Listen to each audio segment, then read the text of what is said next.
Chapter 5. My first reaction was to laugh. This was a childhood nightmare, a boogeyman. The part of me that had worked so hard to grow up just couldn't believe in something that looked like this. Only trouble was, the damned thing didn't appreciate its own absurdity. It took a few steps toward me where the light was better. Movement made the figure less ridiculous. Shadows played across its rough hide, and I saw that the wrinkled flesh under the eyes were wet. I hated to admit that it really was flesh. The eyes flickered with an angry red light. The worst features were the lips, curling back to reveal ugly, yellow canines. This was no Halloween mask with a rigid grimace. Inhuman as this monster was, I couldn't confuse it with an animal. Just an alien bastard, I told myself over and over. I was a lot more comfortable with the idea of an alien, even an alien soldier, a cosmic grunt. Not a demon. The extraterrestrial stopped advancing. It turned its head at an angle no human could copy, but kept its eyes fixed on me. Mexican standoff. Despite it having attacked me first, I couldn't shake the thought that it was my responsibility to try to make contact. No communication seemed possible with the hollow shells who used to be my buddies or UAC workers. The most I could drag out of them was simple parroting of what they had heard, before or after death. But this one was different. This one was, how could I fire up a conversation with an alien demon, whose interest in humans seemed purely nutritional?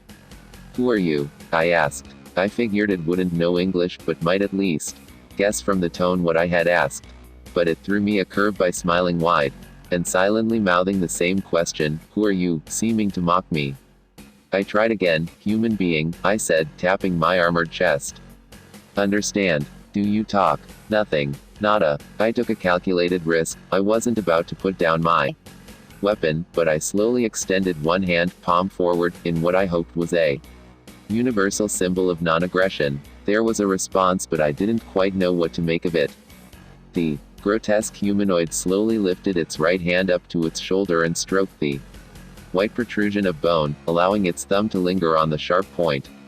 The sight was very strange, and it did not suggest peaceful intentions. Definitely a Mexican standoff.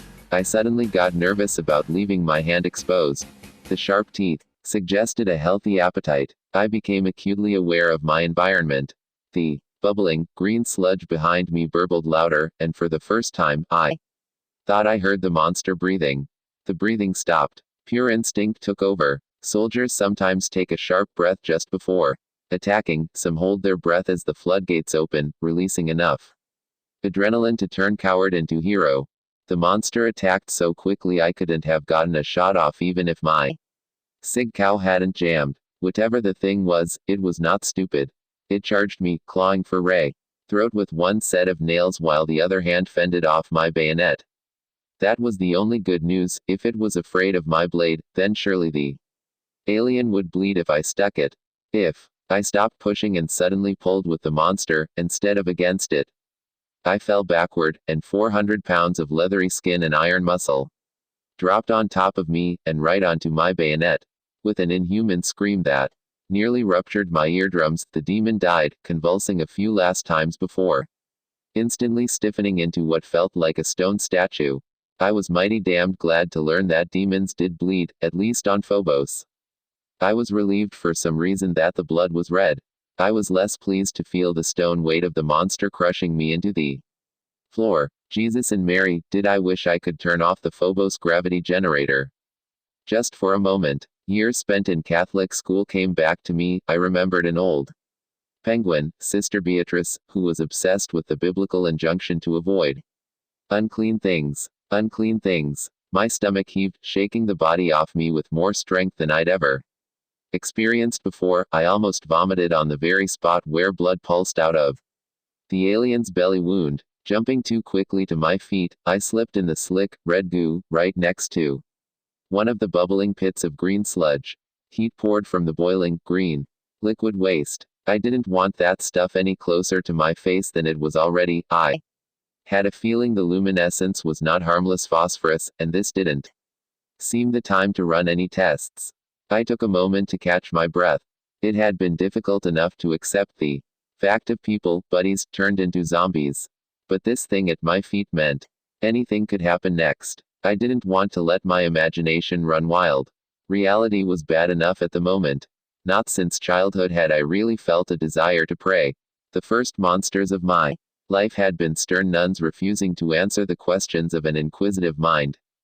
But now I felt a need for God, if only to have a power big enough to swear an oath on. I'll stop you, I promised, whatever you are, however many you are. It helped to say the words out loud, even if one of the bastards heard me. Hell, they could hear my footsteps, anyway. If there is a God, please let me live just long enough to stop these monsters from dropping ship to earth. Quote, the small voice of reason was growing smaller all the time. Scientific knowledge. Physical law. Like the song says, biggest lie you ever saw. Survival came first. Killing lots of monsters. Learning something useful about the enemy was just fine, so long as it came third. And there was the problem of how I would communicate any useful discovery. And to whom? Ahead were the remains of yet another smashed radio.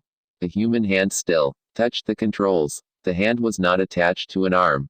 The best explanation was that the body probably lay dissolving at the bottom of the pool of green slime. Making my way out of this section seemed the most important move for all. 3 goals, if only to get away from the hot green liquid. The monster had thrown me off. I couldn't help imagining the creature from the Black Lagoon, or Green Lagoon, waiting at the bottom of every toxic pool. If I could meet one 2-legged nightmare, I could meet more. And I don't just mean more like the ones I'd already fought. There could be worse things. Anything. What were the laws for monsters? Thoughts of horrors crawling around on the bottom of radioactive sludge pools gave way to even more unlikely scenarios. How about creatures that could exist outside the domes, in airless space? And if they didn't need to breathe, maybe those aliens didn't bleed, either. I made myself stop. If I kept this up, I wouldn't need to be picked off by the enemy, I'd be saving them the trouble.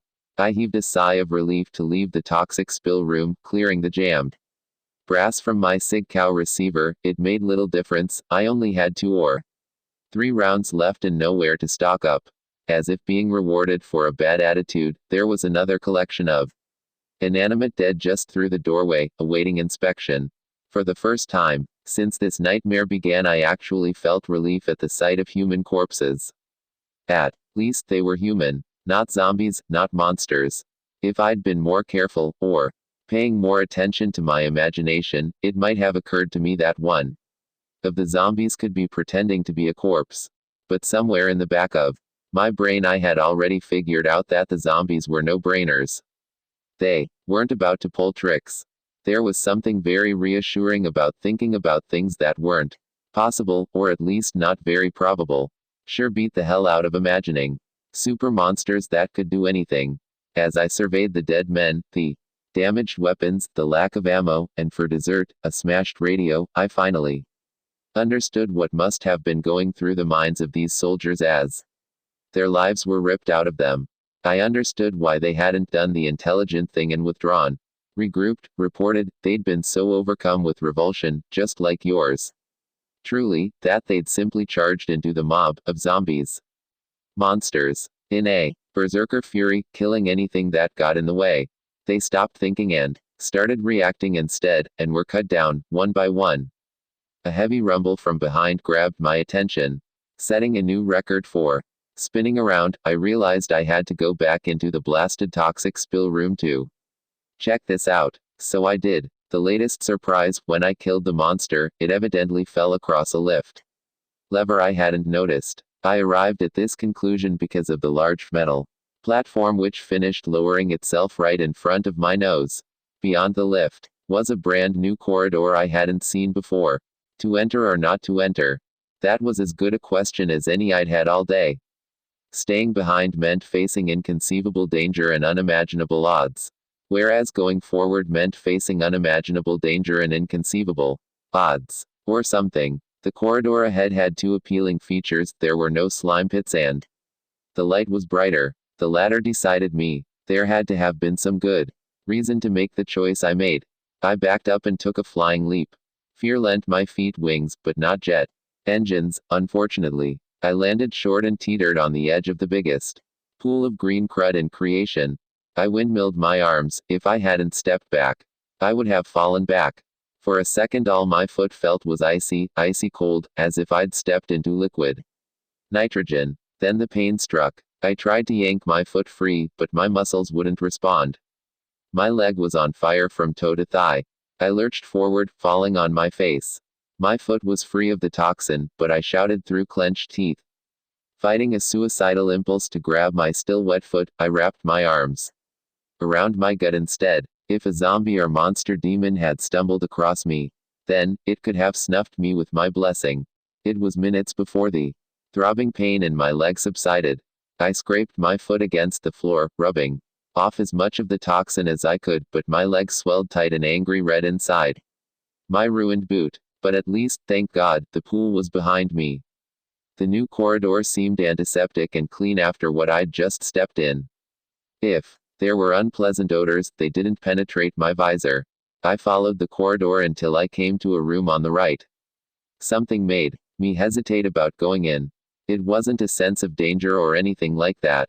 Maybe it was because the door was closed. Mostly they'd been open. I don't normally credit sixth sense stuff or mysticism, but I've learned in combat that you ignore your instincts at your peril. There are human, predator senses that normal, civilized life pretty much breeds out of us. I had my weapon at the ready, even though 2 shots from now the sig cow would be nothing but a fancy spear. Kicking the door was easy, looking into the room was hard. There was one lone body on the floor, female, her back to me.